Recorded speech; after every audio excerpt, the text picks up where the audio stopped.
beads are called prayer beads. It's called a mala. It could be a rosary. All right, so all of those things and those different faiths use beads as part of their spiritual practice, and we do it as well.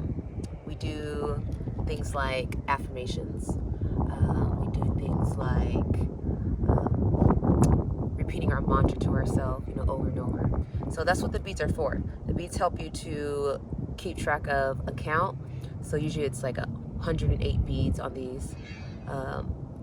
And of course, depending on what faith you're practicing, numbers have a different meaning, and there's different repetitions, different tiers of repetitions.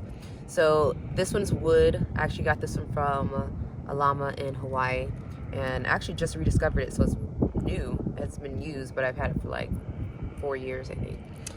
And I use these to count my mantras. I use these to repeat affirmations. So repetition is one of the things that we could be using on a regular basis to teach ourselves new things, to change our mindset, to activate new programs in our minds. So if I want to develop more focus, say I want to develop more mental focus, then I can create a mantra that helps me feel in alignment, or reminds me to be in alignment with focus, or connecting with what that feels like. So I could say something as simple as, I have unbreakable focus, be a little extra. I have unbreakable focus. I have unbreakable focus. I have unbreakable focus. I have unbreakable focus. I have unbreakable focus. So I would continue to repeat this in my head. And one of the things that's really important, no matter what you're saying, you could be saying like, I love strawberries. I love strawberries. And at the end of it, you probably will like strawberries a lot more. But when you say it, you feel it, right? And that's the point of affirmations and any kind of word play. Words are frequencies. So we're playing around with energies when we're using these things. And I say playing because a lot of times you don't know exactly, but we go with what we feel. We go with our intuition. And that's where you need to pull these mantras from. And sometimes you'll read something that really sticks with you. And if that's the case, if it's a meme or something, then use that. But I like to come from what's coming from my heart. And so with the malas, or the prayer beads, you can use them for spiritual reasons. You can use them for mental health reasons, for focus, for productivity. So if you're easily distracted, or you're just not, in alignment with whatever focus is, what you need to be focusing on right now, easily distracted, then something like this could be really simple and easy to do. Like those fidget spinners, remember the fidget spinners that were like popping like last year or something? If that thing can help people and become as popular, then something like this can definitely be useful to you.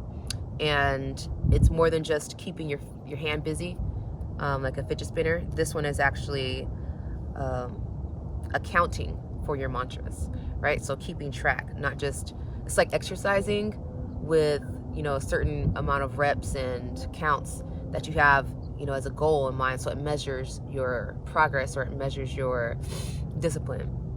Whereas if I just continue to work out until I get tired, like, I'm not pushing myself past that tired point and really knowing what I can do, right? So use these to create structure in your self-care, structure in creating a mindset. You're always creating a mindset. Your mindset's always changing. It's plastic, like your brain. So it's always changing and morphing depending on who you're around, what you're being exposed to, what media you're taking in visually. So we're always changing.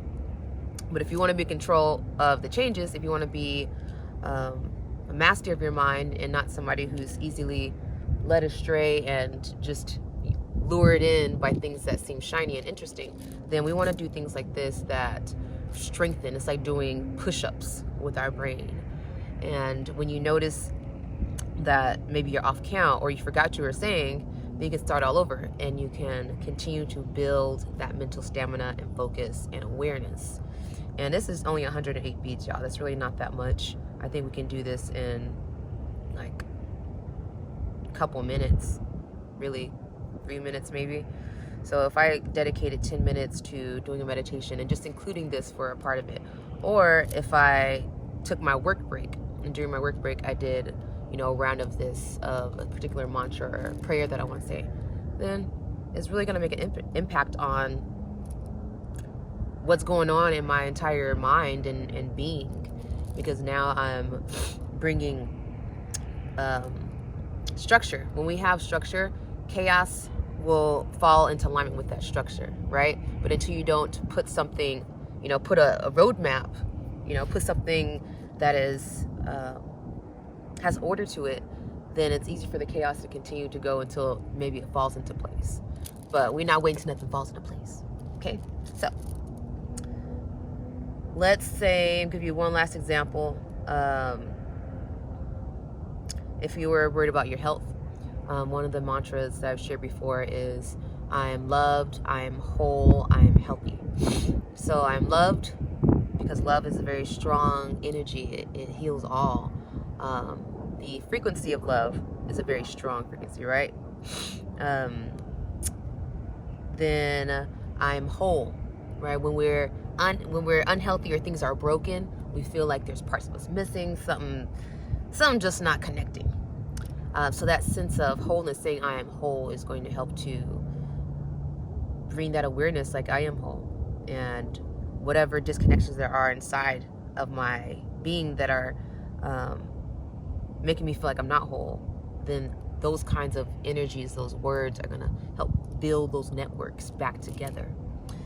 So, and I'm healthy. Very simple thing. And when you say I'm healthy, it also puts you on accountability of, am I healthy? Am I doing things besides saying it that are healthy? And it helps you call yourself out on your own bullshit. So by saying these mantras, it's not just putting in your mind for you to learn, but it's also really transforming whatever's blocking you from accomplishing those goals or your health.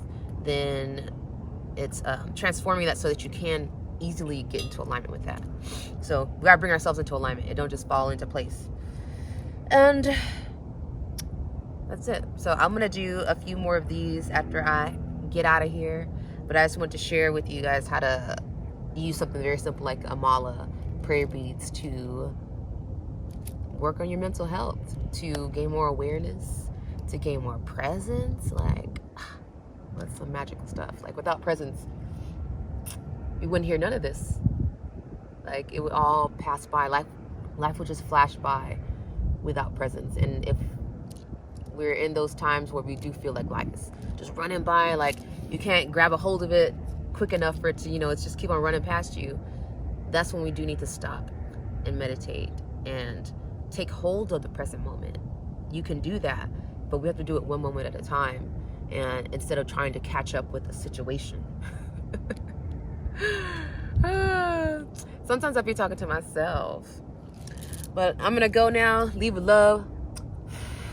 Find you some beads. I don't have any that I'm selling right now, but you can easily find these on Amazon or at your local spiritual store.